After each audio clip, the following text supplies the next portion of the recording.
Hello friends, പത്തരമാറ്റിൻ്റെ പുതിയ എപ്പിസോഡിലേക്ക് എല്ലാവർക്കും സ്വാഗതം. അപ്പോൾ ആനിയാണെങ്കിൽ കള്ളൊക്കെ കുടിച്ചിങ്ങനെ അടിച്ച് ഫിറ്റായി അവന് തലയ്ക്ക് ഇങ്ങനെ വെളിവില്ലാണ്ട് ആണ് ഇരിക്കുന്നത്. അവിടെ നിൽക്കുന്ന കോൺസ്റ്റബിളിനോട് പറയുന്നുണ്ട്, മദ്യം കഴിച്ച് കുറച്ച് കഴിയുമ്പോൾ ഒരു പെരുപ്പാണല്ലേ സാറേ എന്നൊക്കെ ചോദിക്കുന്നുണ്ട്. അന്നേരം ഇത് കേട്ടുകൊണ്ട് ആദർശ് അങ്ങോട്ട് വന്നേ, നിൻ്റെ തലയ്ക്ക് പെരുപ്പല്ല, നല്ല തല്ലാ തരുവാ, എന്തിനാ ഞാൻ ഇങ്ങനെയൊക്കെ ചെയ്യുന്നത്, എന്തിനാ ഇങ്ങനെയൊക്കെ കാണിക്കുന്നത് എന്നിങ്ങനെ ചോദിക്കും കേട്ടോ. എങ്ങനെയാണ് നമ്മളിനി വീട്ടിലോട്ട് കൊണ്ടുപോകുന്നത് എന്ന് ചോദിക്കുമ്പോഴേക്കും അനു പറയുന്നുണ്ട്, എന്നെ വീട്ടിലോട്ടൊന്നും കൊണ്ടുപോകണ്ട, ഞാനിവിടെ തന്നെ കഴിഞ്ഞോളാം ഇന്ന് രാത്രി എന്ന് പറയുമ്പോൾ നയന ചോദിക്കും, ആരെ കാണാൻ ഇവിടെ നിൽക്കുന്നതെന്ന്. അന്നേരം അനു പറയുന്നുണ്ട്, ഞാൻ വെള്ളം അടിച്ച് മദ്യപിച്ച് വണ്ടി ഓടിച്ചു, അപ്പോൾ അതൊരു കേസാണല്ലോ, അതുകൊണ്ട് എന്നെ പിടിച്ച് ലോക്കപ്പിലാക്കുക എന്ന കാര്യമേ ഉള്ളൂ, അതുകൊണ്ട് ഞാനിവിടെ ഇരുന്നോളാം എന്നിങ്ങനെ പറയാണ്. അന്നേരം ആദർശ് പറയുന്നുണ്ട്, അങ്ങനെ നീ ചെയ്തിട്ടുണ്ടെങ്കിൽ അതിൻ്റെ ഫൈൻ ഞാൻ അടച്ചിട്ടുണ്ട്, മര്യാദയ്ക്ക് ഇങ്ങ് വാട എന്ന് പറഞ്ഞ് കൈ പിടിച്ചിങ്ങനെ തിരിച്ചു പോകാനായിട്ട് ഇങ്ങനെ തുടങ്ങുവാണ്. അന്നേരം അങ്ങോട്ടേക്ക് ആ എസ് ഐ വരുവേ.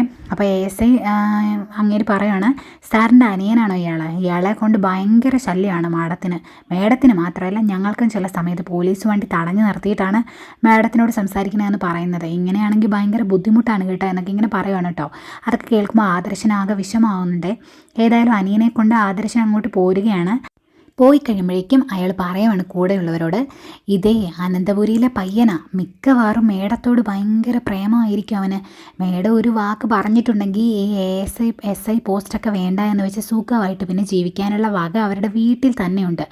അതങ്ങനെയായിരുന്നെങ്കിൽ നമ്മൾ രക്ഷപ്പെട്ടേനെ, ഇതിനു മുമ്പായിരുന്നെങ്കിൽ എന്തെങ്കിലുമൊക്കെ കൈമടക്ക കയ്യിൽ വരുമായിരുന്നു, ഇപ്പോൾ അതും കിട്ടുന്നില്ല, അവർ വന്നാൽ പിന്നെ അതൊന്നും സാധിക്കുന്നില്ലല്ലോ, അതുകൊണ്ട് അവർ പോകുന്നതായിരുന്നു, നമുക്കൊന്ന് രക്ഷപ്പെടാമായിരുന്നു എന്നൊക്കെ ഇങ്ങനെ അയാൾ പറയുന്നത്. ഏതായാലും ആദർശിൻ്റെ കൂടെ അനി അവിടെ നിന്ന് ഇറങ്ങി ഇങ്ങനെ പോരുന്നുണ്ട്. പക്ഷേ അനിക്ക് നന്ദുവിനെ കാണാതെ പോരാനായിട്ടൊരു ബുദ്ധിമുട്ട്, അതുകൊണ്ട് തിരിഞ്ഞ് ഇങ്ങനെ നോക്കുക.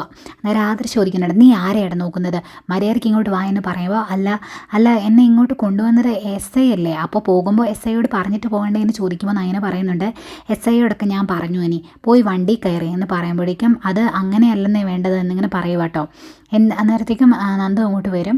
അന്നേരം അനി പറയുന്നുണ്ട്, എസ് ഐ ആയ പിന്നെ ഭയങ്കര ഹെഡ് വെയിറ്റാണ്, നമ്മളെ വിളിച്ചാൽ ഫോൺ എടുക്കത്തില്ല, കാണാൻ വന്നിട്ടുണ്ടെങ്കിൽ മുഖത്ത് നോക്കില്ല, അങ്ങനെയൊക്കെയാണ്, അതുകൊണ്ടാണ് എനിക്ക് ഇങ്ങനെ ചെയ്യേണ്ടി വന്നത്, ഞാൻ മനഃപൂർവ്വമാണ് മദ്യപിച്ചിട്ട് അങ്ങോട്ട് വന്നത്, അങ്ങനെയാണെങ്കിൽ ഇവളെ കാണാമല്ലോ എന്നോർത്ത് തന്നെയാണ് ചെക്കിംഗ് ഉള്ള സ്ഥലത്തേക്ക് മദ്യപിച്ച് വണ്ടി ഓടിച്ച് വന്നത് എന്നിങ്ങനെ അനി പറയുമ്പോൾ നന്ദു ചോദിക്കുന്നുണ്ട്, എന്തിനാണ് നീ ഇങ്ങനെയൊക്കെ കാണിക്കുന്നത്, നീ വെറുതെ നിൻ്റെ വില കളയരുത് എന്ന് പറയുമ്പോഴേക്കും എനിക്കെന്ത് വില, എന്നെയൊക്കെ മൈൻഡ് ചെയ്യാൻ ആരും ഇല്ലല്ലോ എന്നൊക്കെ ഇങ്ങനെ പറയുക. ഇങ്ങനെ ഭയങ്കര സങ്കടമാണ് കേട്ടോ അനിക്കുക. അന്നേരം ഇത് കേൾക്കുന്ന ആദർശന് ദേഷ്യം വരുന്നുണ്ട്, ശരിക്കും ഇവൻ്റെ കാരണം തീർത്തൊന്നും കൊടുക്കുക ചെയ്യേണ്ടത്, മര്യാദയ്ക്ക് ഇങ്ങോട്ട് വാട എന്നിങ്ങനെ പറഞ്ഞിങ്ങനെ വിളിക്കുക. എന്നിട്ട് ആദർശ് പറയുന്നുണ്ട്, നന്ദു ഒരു പ്രധാനപ്പെട്ട പോസ്റ്റിലാണ് ഇരിക്കുന്നത്, നീ ആയിട്ട് അവളെ ശല്യം ചെയ്യരുതെന്ന് പറയുമ്പോൾ അനി പറയുന്നുണ്ട്, അതിന് ഞാൻ ശല്യം ഒന്നും ചെയ്യുന്നില്ലല്ലോ, ഇടയ്ക്ക് അവളെ ഇവിടെ ഒന്ന് വരും, എസ് ഐ ഇറങ്ങി വരുന്നത് കാണും, എന്നിട്ട് പോകും, അത് വലിയ തെറ്റൊന്നും അല്ലല്ലോ, ഇന്ത്യയിൽ ഒരു മനുഷ്യനെ നോക്കാൻ പാടില്ല എന്ന നിയമമൊന്നും ഇല്ലല്ലോ എന്നിങ്ങനെ പറയുമ്പോൾ നന്ദു പറയുന്നുണ്ട്, ആവശ്യമില്ലാതെ സ്റ്റേഷനിലോട്ട് വരുന്നത് ഒരു ബുദ്ധിമുട്ടാണ്, അങ്ങനെ ചെയ്യരുത് എന്ന് പറയുമ്പോൾ,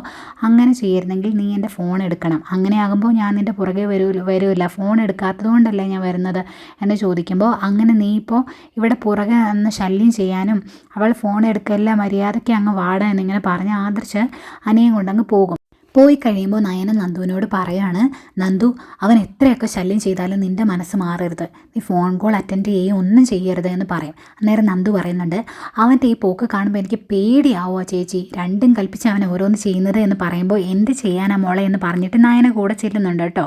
ഈ സമയം ആ വണ്ടിയിലിരുന്ന് ആദർശനോട് പറയാണ്, മദ്യപിച്ച് കഴിഞ്ഞപ്പോൾ എനിക്ക് നല്ല രീതിയിൽ കവിതയൊക്കെ വരുന്നുണ്ടെന്ന്, അതായത് നിൻ്റെ കവിത മനസ്സിലിരുന്നാൽ മതി, പുറത്തേക്ക് തള്ളണ്ട എന്നിങ്ങനെ പറഞ്ഞ് ദേഷ്യപ്പെടുന്നുണ്ട് കേട്ടോ ആദർശ്.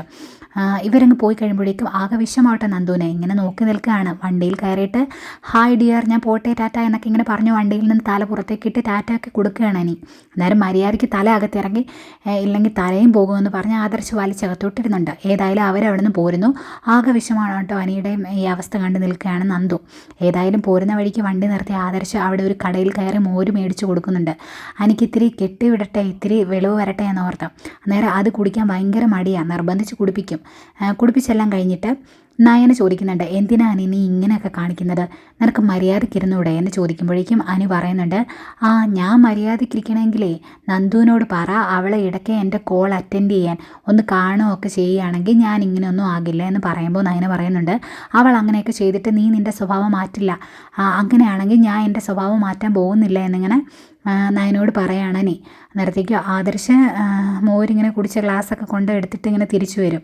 എന്നിട്ട് ഇവൻ എന്തായി പറയുന്നത് എന്നിങ്ങനെ ചോദിക്കുമ്പോഴേക്കും അതിനെന്തെങ്കിലും വെളിവുണ്ടെങ്കിലല്ലേ പറഞ്ഞിട്ട് കാര്യമുള്ളൂ എന്ന് നയന പറയും.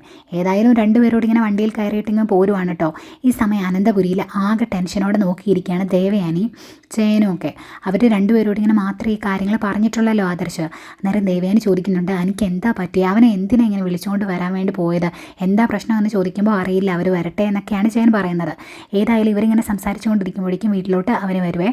വണ്ടിയിൽ നിന്ന് ഇറങ്ങാൻ മടിയാട്ടോ എനിക്ക്, ഞാൻ ഈ കോലത്തെ അങ്ങോട്ട് വരുന്നില്ല, ഞാൻ ഈ വണ്ടിയിൽ തന്നെ ഇരുന്ന് ഉറങ്ങിക്കോളാം എന്ന് പറയുമ്പോഴേക്കും നയന പറയുന്നുണ്ട്, അങ്ങനെ വണ്ടിയിലിരുന്ന് ഉറങ്ങണ്ട അനി, ഈ കോലത്തെ കാണേണ്ടവരൊക്കെ അനിയെ കണ്ടോട്ടെ എന്നാണ് നയന പറയുന്നത്. അങ്ങനെ അവർ വണ്ടിയിൽ നിന്ന് ഇറങ്ങുന്നു. വണ്ടിയിൽ നിന്ന് ഇറങ്ങി ഫ്രണ്ടിലോട്ട് ഇങ്ങനെ വരുന്നത് ഹാളിൽ ദേവയാനിയും ചേനും ഇങ്ങനെ നിൽക്കുന്നത് കാണും. അന്നേരം അയ്യോ വലിയമ്മയോ വലിയച്ഛനും അവിടെ നിൽപ്പുണ്ട്, ഞാനിപ്പോൾ അങ്ങോട്ട് വരുന്നില്ല എന്ന് പറയുമ്പോൾ ഞാൻ അവരോട് അവിടെ നിൽക്കണമെന്ന് പറഞ്ഞത്, നീ വരുന്ന സമയത്ത് അവൾ മര്യാദയ്ക്ക് കയറി വാട എന്നിങ്ങനെ പറഞ്ഞ് വിളിച്ചകത്തേക്ക് കയറ്റിക്കൊണ്ട് ചെല്ലുവാണേ. അവിടെ ചെന്ന് അനി ഇങ്ങനെ ആടിയാണല്ലോ നിൽക്കുന്നത്. അത് കാണുമ്പോൾ ദേവയാനിക്ക് ചോദിക്കും, എന്താടാ പറ്റിയേ, അവനെന്തെങ്കിലും ക്ഷീണമുണ്ടോ, അവനെന്തെങ്കിലും അവശത ഉണ്ടോ, എന്താ പറ്റിയത് എന്നൊക്കെ ഇങ്ങനെ ചോദിക്കുമ്പോൾ അവന് നല്ല അവശതയാണ്, അതുകൊണ്ട് ആ പോലീസ് സ്റ്റേഷനിൽ കയറേണ്ടി വന്നതേ എന്ന് പറയും. അന്നേരം നയന് പറയുന്നുണ്ട്, ഇടയ്ക്ക് ക്ഷീണം കൂടുതലായതുകൊണ്ട് മോരൊക്കെ മേടിച്ച് കൊടുത്തിട്ടാണ് കൊണ്ടുവന്നതെന്ന്. അന്നേരം ഇത് കാണുന്ന ചേൻ ചോദിക്കും, ഇവൻ മദ്യപിച്ചിട്ടുണ്ടോ എന്ന്. അന്നേരം മദ്യപിച്ചിട്ടുണ്ട്, അതുകൊണ്ടാണല്ലോ നന്ദു ഇവനെ അറസ്റ്റ് ചെയ്ത് കൊണ്ടുപോയത്, എന്നിട്ട് അവിടുന്ന് വിളിച്ചുകൊണ്ട് വന്നതെന്നൊക്കെ ഇങ്ങനെ പറയുമ്പം മനഃപൂർവ്വം നന്ദു അറസ്റ്റ് ചെയ്യാൻ വേണ്ടി തന്നെ ഇവൻ ഇങ്ങനെയൊക്കെ ചെയ്തത് എന്നിങ്ങനെ നയനയും പറയും. നേരെ സങ്കടം വന്നിട്ട് ദേവേനി, ഇത് എന്ത് പണിയാണ് നീ കാണിച്ചത്, നിൻ്റെ ഈ കോലത്തെ അച്ഛനും അമ്മയും കണ്ടിട്ടുണ്ടെങ്കിൽ അവർക്കത് സഹിക്കാൻ പറ്റുമോ എന്നൊക്കെ ഇങ്ങനെ ചോദിച്ച് ഇങ്ങനെ വഴക്ക് പറയുമ്പോൾ ജയൻ വന്ന് പിടിച്ചു മാറ്റും. എന്നിട്ട് ഇനി പറഞ്ഞിട്ട് കാര്യമൊന്നുമില്ല, അവനെ വെളിവ് കാണില്ല, അവനെ റൂമിലോട്ട് കൊണ്ട് കിടത്ത് ആദർശ് പറയും. ആദർശ് എന്നിട്ട് അനിയെ കൊണ്ട് ഇങ്ങനെ റൂമിലേക്ക് പോയി കഴിയും. ദേവേനി ചോദിക്കുകയാണ്, ഇനിയിപ്പോൾ എത്രയൊക്കെ ശല്യം ചെയ്താലും നന്ദുവിനെ ശല്യം ചെയ്താലും അവളുടെ മനസ്സ് മാറരുത് എന്ന് മോൾ അവളോട് പറയണം കേട്ടോ എന്നിങ്ങനെ പറയും. അപ്പം നയന പറയുന്നുണ്ട്, ഞാൻ അവളെ ഇടയ്ക്കിടയ്ക്ക് അങ്ങനെ ഉപദേശിക്കാറുണ്ട്, അവൾ അത് അനുസരിക്കാറുണ്ട്, പക്ഷേ അനി ഇങ്ങനെ തുടങ്ങി അവൾ എന്താ ചെയ്യുന്നത് എന്നിങ്ങനെ ചോദിക്കും. അന്നേരം ജയൻ പറയും, അതൊക്കെ നമുക്ക് പിന്നെ സംസാരിക്കാം, മോള് പോയി കിടന്നോ എന്നിങ്ങനെ പറഞ്ഞ് നയനെ പറഞ്ഞു വിടുക. അങ്ങനെ നയനെ അങ്ങ് പോയി കഴിയുമ്പോഴേക്കും ജയൻ പറയുന്നുണ്ട്, അനിയുടെ ജീവിതം നശിച്ചുകൊണ്ടിരിക്കുകയാണ്, അവൻ ആദ്യമായിട്ട് സ്നേഹിച്ചതാണ് നന്ദുവിനെ, അവളെ മനസ്സിലിട്ടുകൊണ്ട് നടന്നതല്ലേ അവൻ, പെട്ടെന്നൊരു സുപ്രഭാതത്തിൽ അങ്ങനെ എടുത്ത് മാറ്റുമെന്ന് പറഞ്ഞാൽ അവനെ കൊണ്ട് അത് സാധിക്കില്ല, പിന്നെ അവനെ നേർവഴിക്ക് നയിക്കാനായിട്ട് അവൻ കല്യാണം കഴിച്ച് പെണ്ണും സാധിക്കില്ല, എന്താ ചെയ്യുന്നതെന്നൊക്കെ ഇങ്ങനെ പറയുമ്പോഴേക്കും ദേവയാനിക്ക് ആകെ സങ്കടമാകുന്നുണ്ട് കേട്ടോ. പിന്നീട് അനാമികയാണ് കാണിക്കുന്നത്. അനാമിക അവരുടെ വീട്ടിൽ പോയി നിൽക്കുക, ഇങ്ങോട്ട് വരാൻ ഒരു മടി, കാരണം സ്വർണ്ണം വിറ്റ കാര്യമൊക്കെ ഇനി ദേവയാനി ചോദിച്ചാൽ എന്ത് ചെയ്യും, അതുകൊണ്ട് പോരുന്നില്ല എന്ന് പറഞ്ഞിരിക്കുകയാണ്. അന്നേരം വേണു എന്തെങ്കിലും തള്ളിവിടാൻ വേണ്ടി നോക്കുന്നുണ്ട് കേട്ടോ. അതുപോലെ രേവതിയും പറയുന്നുണ്ട്, മോളെ അവിടെ അനിയുടെ അമ്മ വിളിച്ചായിരുന്നു, മോൾ ഇങ്ങനെ മാറി നിൽക്കരുത്, അങ്ങോട്ട് ചെല്ലണം എന്ന് പറഞ്ഞ് നിർബന്ധിക്കുക, മോൾ അങ്ങോട്ട് ചെല്ല എന്ന് പറയും. അന്നേരം അനാമിക പറയുന്നുണ്ട്, ഇത്രയും കാലം അനിയുടെ വല്യമ്മ കൂടെയുണ്ട് എന്നൊരു ബലം ഉണ്ടായിരുന്നു, പക്ഷേ ഇപ്പോൾ അവരും മറുകണ്ടും ചാടിയില്ലേ, ഇനി എനിക്ക് അവിടെ പിടിച്ചു നിൽക്കാൻ പാടാണെന്ന് പറയുക. നേരെ വേണു പറയുന്നുണ്ട്, അവർ മരുമകളെ ഇഷ്ടപ്പെട്ടു തുടങ്ങിയത് നമ്മൾ അറിഞ്ഞില്ലല്ലോ, അതുകൊണ്ട് നമുക്ക് ഒന്നും ചെയ്യാനും പറ്റില്ല, ഇനിയിപ്പോൾ എന്താ ചെയ്യുന്നത്, എന്തായാലും മോൾ അങ്ങോട്ട് പോയേ മതിയാവുള്ളൂ, നമുക്ക് വേറെ ലക്ഷ്യങ്ങളുണ്ടെന്ന് മോൾക്ക് അറിയാലോ, അതുകൊണ്ട് എങ്ങനെയെങ്കിലും അവിടെ പിടിച്ചു നിൽക്കണം കുറച്ച് നാളുകൂടെ, എന്നിട്ട് നമുക്ക് എന്തെങ്കിലുമൊക്കെ നേടാൻ പറ്റുവാണെങ്കിൽ അത് നേടണം, അതിപ്പോഴേ സാധിക്കുള്ളൂ എന്നൊക്കെ ഇങ്ങനെ പറയുക. അന്നേരം അനാമികയ്ക്ക് ആകെ ഒരു വിഷമാണ് കേട്ടോ. അന്നേരം രേവതി പറയുന്നുണ്ട്, നീ ഒരു കാര്യം ഓർക്കണം, ആദർശ് ഇത്രയും വലിയ തെറ്റ് ചെയ്തിട്ടും അവനെ വിട്ടിട്ട് പോയില്ല, അവൾക്കറിയാം അവിടുന്ന് വിട്ടിട്ട് പോയിട്ടുണ്ടെങ്കിൽ നഷ്ടം അവൾക്കാണ് എന്ന്, അതുപോലെ തന്നെ വേണം മോളും ചിന്തിക്കാൻ. ഏതായാലും മോളിപ്പോൾ പോവും, അവിടെ സ്ഥിരമായിട്ട് നിൽക്കുകയൊന്നുമില്ലല്ലോ, നമ്മുടെ കാര്യങ്ങൾ നേടിയെടുത്ത് കഴിഞ്ഞാൽ നമ്മൾ അവിടുന്ന് പോന്നാൽ മതിയല്ലോ എന്നൊക്കെ ഇങ്ങനെ പറഞ്ഞ് നിർബന്ധിച്ച് ഒരുവിധം പറഞ്ഞു വിടും. എന്നാൽ ഞാൻ പോകുക എന്ന് പറഞ്ഞ അനാമിക പറയുക കേട്ടോ. രണ്ടെണ്ണത്തിൻ്റെ മുഖത്ത് ഭയങ്കര സന്തോഷമാണ്. അനന്തപുരിയിലെത്തുന്ന അനാമിക ദേവയാനി കാണാനായിട്ട് വരുന്നുണ്ട്. അപ്പോൾ ദേവയാനി ഇങ്ങനെ ഓരോ അനിയുടെ കാര്യങ്ങളൊക്കെ ഇങ്ങനെ ഓർത്ത് ഇങ്ങനെ വിഷമിച്ചിരിക്കുന്ന സമയത്ത് അങ്ങോട്ട് ചെല്ലുന്നത്. അന്നേരം വല്യമ്മേ ഞാൻ വന്നു, ഇങ്ങോട്ട് വരാൻ എനിക്ക് ഭയങ്കര ബുദ്ധിമുട്ടായിരുന്നു, പിന്നെ അമ്മേനെ നിർബന്ധിച്ച് വിട്ടത് എന്നൊക്കെ ഇങ്ങനെ പറയും. അന്നേരം ദേവേന് പറയുന്നുണ്ട്, മോളിങ്ങനെ ചെറിയ ചെറിയ കാര്യങ്ങൾക്ക് ടെൻഷൻ ആവുമെന്നും വേണ്ട, മോളുടെ ഈ ജീവിതത്തിനേക്കാൾ ബുദ്ധിമുട്ടായിരുന്നു നയനയും ആദർശം തമ്മിലുള്ള ജീവിതം, അതുകൊണ്ട് മോള് ടെൻഷൻ ആവണ്ട, മോളുടെ ജീവിതം ശരിയായിക്കോളും എന്നൊക്കെ ഇങ്ങനെ പറയുമ്പോഴേക്കും അനാമിക മനസ്സിൽ ഓർക്കുവാണ്, പിന്നെ അയാളെ വിവാഹത്തിന് മുമ്പേ ഒരു കുഞ്ഞിൻ്റെ അച്ഛനായി, എന്നിട്ടും അവൾ അയാളെ സ്നേഹിക്കുകയാണ്, അപ്പോൾ പിന്നെ തിരിച്ച് സ്നേഹിക്കാതിരിക്കാൻ പറ്റില്ലല്ലോ എന്നാ മനസ്സിലിങ്ങനെ ഓർക്കുന്നത്. നേരത്തേക്കും ദേവേനി ആ മോള് വരുമ്പോൾ ഞാൻ മോളോടൊരു കാര്യം ചോദിക്കാനായിട്ട് ഓർത്തിങ്ങനെ ഇരിക്കുമായിരുന്നു. അന്ന് ടൗണിൽ ഒരു കണ്ണായ സ്ഥലത്ത് ഒരു 12 സെൻറ്റ് സ്ഥലം കാണിച്ചു തന്നില്ലായിരുന്നു മോളുടെ അച്ഛൻ. ആ സ്ഥലത്ത് മോൾക്കും എനിക്കും കൂടി നല്ലൊരു വീട് പണിത് തരാമെന്ന് പറഞ്ഞില്ലായിരുന്നു. അതിൻ്റെ കാര്യം എന്താ എന്ന് ചോദിക്കുമ്പോൾ, അയ്യോ അവിടെയൊന്നും ഇപ്പോൾ കൺസ്ട്രക്ഷൻ നടക്കുന്നില്ല, ഞാനും അനിയും തമ്മിൽ ഇപ്പോൾ വലിയ ഇറച്ചിയിലൊന്നും അല്ലാത്തത് കൊണ്ട് പിന്നെ വീട് പണിയാമെന്ന് അച്ഛൻ പറഞ്ഞു എന്ന് പറയും. അന്നേരം ദേവേന് പറയുന്നുണ്ട്, അവിടെ അങ്ങനെ ഒരു വീട് പണിയാൻ നിങ്ങൾക്ക് എന്തെങ്കിലും ഉദ്ദേശം ഉണ്ടെങ്കിൽ ഞങ്ങൾ സാമ്പത്തിക സഹായം ചെയ്യാം, അതുകൊണ്ട് ചോദിച്ചത് എന്നിങ്ങനെ പറയുമ്പോൾ അനാമിക പറയുന്നുണ്ട്, അത് ഞാനും അനിയും തമ്മിൽ ഒരു നല്ല ജീവിതം തുടങ്ങാത്തത് കൊണ്ട് അവിടെ ഇപ്പോൾ വീടൊന്നും പണിയുന്നില്ല എന്ന് അച്ഛൻ പറഞ്ഞു എന്ന് പറയും. അന്നേരം ദേവേന് ചോദിക്കുന്നുണ്ട്, അങ്ങനെ ഒരു തീരുമാനം എടുത്തെങ്കിൽ പിന്നെ എന്തിനാണ് ആ സ്വർണം വിറ്റ് അവിടെ സ്ഥലം മേടിച്ചത്, അതിൻ്റെ ആവശ്യമില്ലായിരുന്നല്ലോ എന്നിങ്ങനെ പറയുക.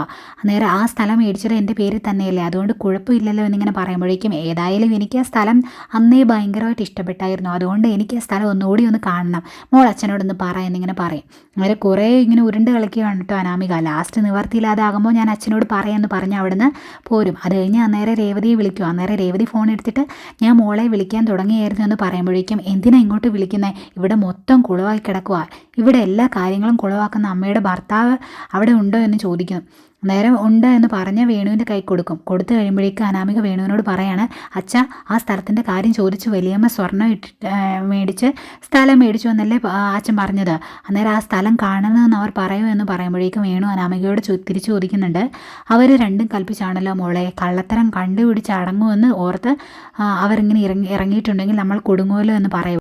അന്നേരം അനാമിക പറയുന്നുണ്ട്, അതൊക്കെ നേരാണ്, ഇവിടെ പിടിച്ചു നിൽക്കണമെങ്കിൽ ആ സ്ഥലം അവരെ കൊണ്ടുപോയി ഒന്ന് കാണിച്ച് എന്തെങ്കിലും പറഞ്ഞ് വിശ്വസിപ്പിക്കണം, അല്ലാതെ ബുദ്ധിമുട്ടായെന്ന് പറയുമ്പോഴേക്കും, എന്തൊക്കെ സംഭവിച്ചാലും മോൾ അവിടെ നിന്ന് ഇറങ്ങി പോന്നേക്കരുത്, അങ്ങനെ ഇറങ്ങി പോരേണ്ട കാര്യമൊന്നുമില്ല, ഏതായാലും ഞാൻ ഈ സ്ഥലം കാണിക്കാനുള്ള കാര്യങ്ങളൊക്കെ ചെയ്തോളാം, മോൾ വിഷമിക്കുകയൊന്നും വേണ്ട എന്നൊക്കെ ഇങ്ങനെ പറഞ്ഞിട്ട് ഫോൺ വെക്കുവാണ് കേട്ടോ. അന്നേരം ഇതെല്ലാം കേട്ട് ആകെ വിഷമത്തോടെ നിൽക്കുന്ന അനാമികയെ കാണിച്ചുകൊണ്ടാണ് ഇന്നത്തെ എപ്പിസോഡ് വൈൻഡപ്പ് ചെയ്യുന്നത്. അപ്പോൾ ഈ ചാനൽ ഇഷ്ടപ്പെട്ടാൽ ഒന്ന് സബ്സ്ക്രൈബ് ചെയ്യണേ, അതുപോലെ ലൈക്ക് ചെയ്യാനും ഷെയർ ചെയ്യാനും മറക്കരുത്. അപ്പോൾ ഓക്കെ, ബൈ ബൈ.